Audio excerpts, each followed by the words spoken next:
Krishna, Hare Hare, Hare Rama, Hare Rama, Rama Rama, Hare Hare. Hare Krishna, Hare Krishna, Sri Krishna Chaitanya. Shri Krishna Chaitanya, Shri Krishna Chaitanya, Shri Krishna Chaitanya. Shri Krishna Chaitanya, Shri Krishna Chaitanya. Oh my Lord, Shri Krishna Chaitanya.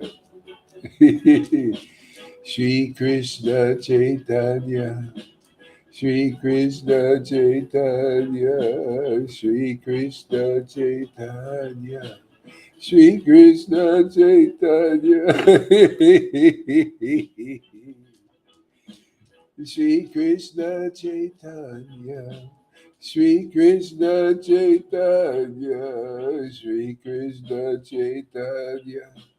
Shri Krishna Chaitanya, Shri Krishna Chaitanya, Shri Krishna Chaitanya, Shri Krishna Chaitanya, Shri Krishna Chaitanya, Shri Krishna Chaitanya.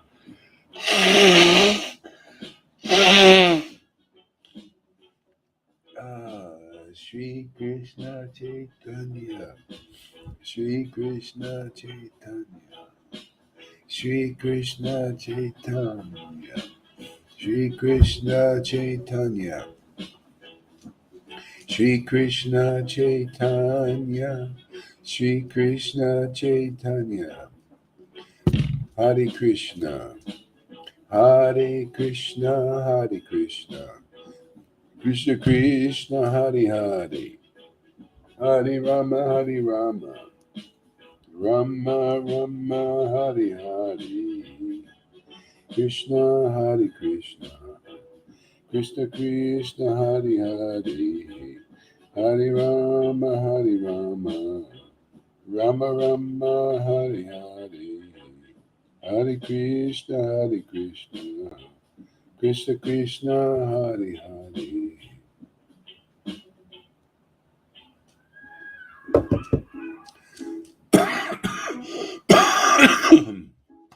Hare Krishna, Hare Krishna, Krishna Krishna, Hare Hare.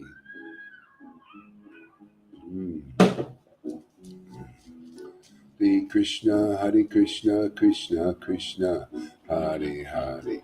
Hare Krishna, Krishna Krishna, Hare Hare. Hare Rama, Rama Rama, Hare Hare. Hare Krishna, Krishna Krishna, Hare Hare.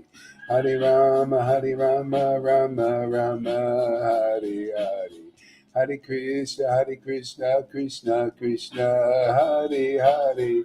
Hare Rama, Rama Rama, Hare Hare. Hare Krishna, Krishna Krishna, Hare Hare. Hare Rama, Rama Rama, Hare Hare. Hare Krishna, Krishna Krishna, Hare Hare. Hare Rama, Rama Rama, Hare Hare. Hare Krishna, Krishna Krishna, Hare Hare. Hare Rama, Rama Rama, Hare Hare. Hare Krishna, Krishna Krishna, Hare Hare. Hare Rama, Rama Rama, Hare Hare. Hare Krishna, Hare Krishna, Krishna Krishna, Hare Hare. Hare Rama, Rama Rama, Hare Hare. Hare Krishna, Krishna Krishna, Hare Hare. Hare Rama,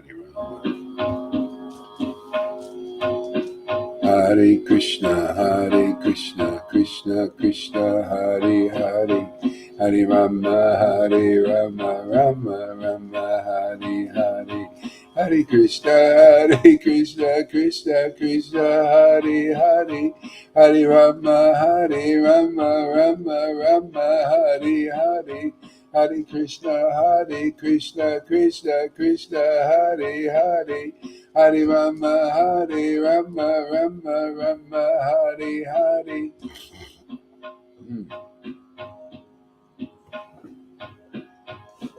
Hare Krishna.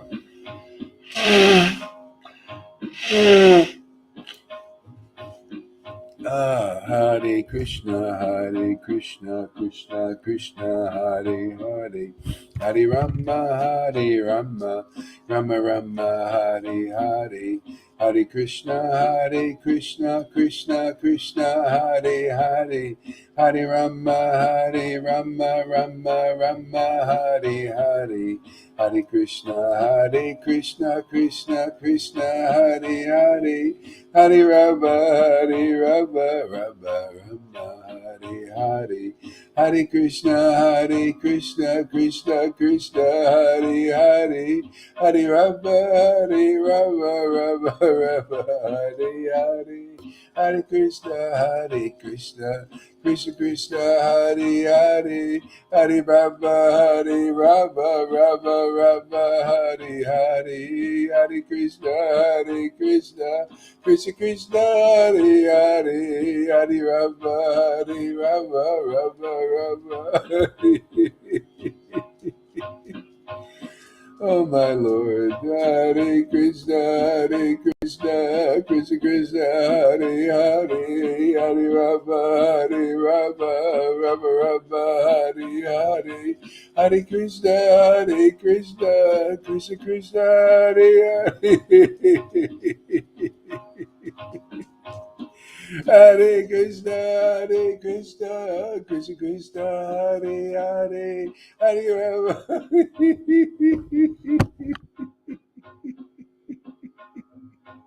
Oh my Lord. Hare Krishna, Krishna Krishna Krishna, Hare Hare, Hare Rama,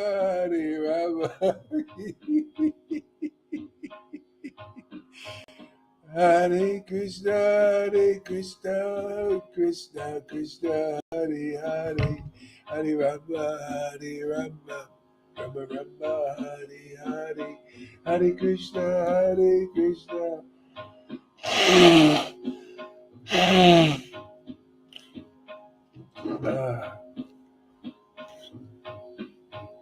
Krishna.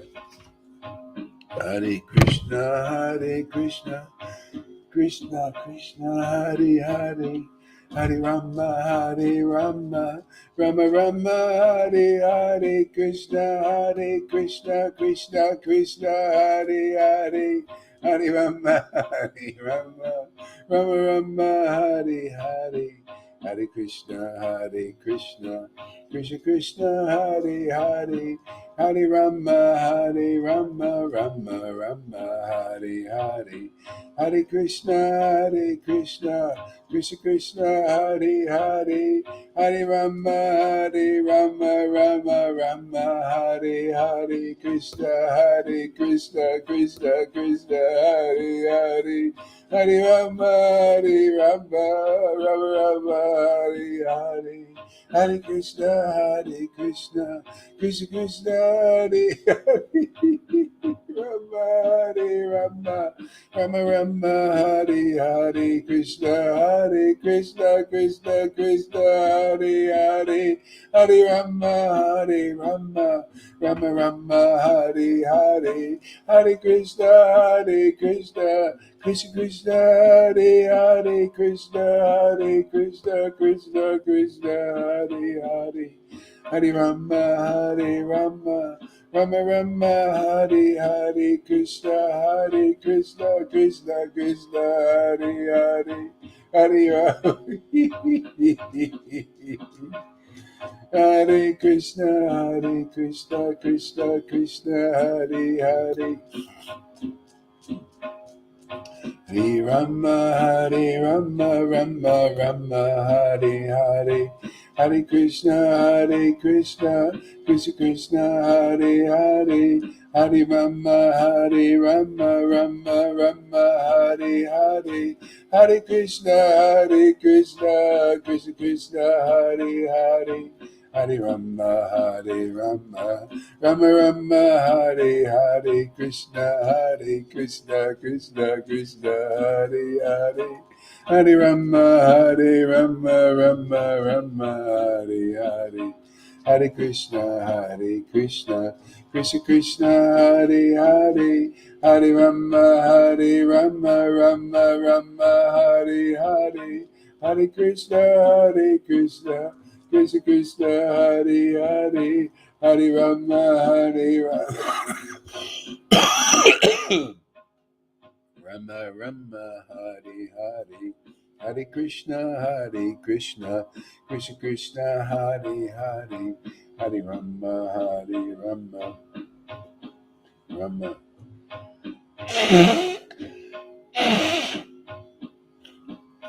Hare Krishna, Krishna, Krishna, Hare Hare, Hare Rama, Rama, Hare Hare, Hare Krishna, Krishna, Krishna, Hare Hare, Hare Rama, Rama, Rama, Hare Hare, Krishna, Krishna, Krishna, Hare Hare, Hare Rama, Rama, Rama, Hare Hare, Krishna, Krishna, Krishna, Hare Hare, Hare Rama, Rama, Rama, Hare Hare, Hare Krishna, Krishna, Krishna, Hare Hare, Hare Rama, Rama, Rama, Hare Hare, Hare Krishna, Krishna, Krishna, Hare Hare, Hare Rama, Rama, Rama, Hare Hare, Hare Krishna, Krishna, Krishna, Hare Hare, Hare Rama, Rama, Rama, Hare Hare, Hare Krishna, Krishna, Krishna, Hare Hare, Hare Rama, Rama, Rama, Hare Hare, Hare Krishna, Krishna, Krishna, Hare Hare, Hare Rama, Rama, Rama, Hare Hare, Hare Krishna, Krishna, Krishna, Hare Hare, Hare Rama, Rama, Rama, Hare Hare, Hare Krishna, Krishna, Krishna, Hare Hare, Hare Rama, Rama, Rama, Hare Hare, Hare Krishna, Krishna, Krishna, Hare Hare, Hare Rama, Rama, Rama, Hare Hare, Hare Krishna, Krishna, Krishna, Hare Hare, Hare Rama, Rama, Rama, Hare Hare, Hare Krishna, Krishna, Krishna, Hare Hare, Hare Rama, Rama, Rama, Hare Hare, Hare Krishna, Krishna, Krishna, Hare Hare, Hare Rama, Rama, Rama, Hare Hare, Hare Krishna, Krishna, Krishna, Hare Hare, Hare Rama, Rama, Rama, Hare Hare, Hare Krishna, Krishna, Krishna, Hare Hare, Hare Rama, Rama, Rama, Hare Hare, Hare Krishna, Krishna, Hare Hare, Hare Rama, Rama, Rama, Hare Hare, Hare Krishna, Krishna, Hare Hare, Hare Rama, Rama, Rama, Hare Hare,